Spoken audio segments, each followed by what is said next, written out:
July August শোক ও বিজয়ের মাস উপলক্ষে চট্টগ্রামের মিরেশ্বরায় বাংলাদেশ জাতীয়তাবাদী যুবদলের উদ্যোগে বিভিন্ন নেতাকর্মীর অংশগ্রহণে এক বিশাল র্যালি, যুব সমাবেশ ও রক্তদান কর্মসূচি অনুষ্ঠিত।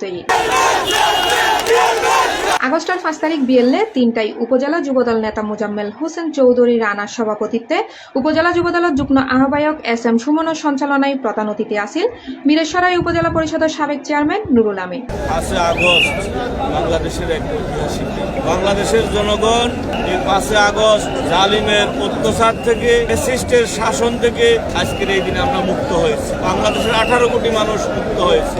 আজকে আমরা 1 বছর পূর্তিতে সারা বাংলাদেশের 18 কোটি মানুষ আজকে আনন্দিত এবং আনন্দ উৎসব করতে যাচ্ছে। প্রতিটা জায়গায়, প্রতিটা উপজেলা, পাড়া মহল্লায় আনন্দ উৎসব হচ্ছে।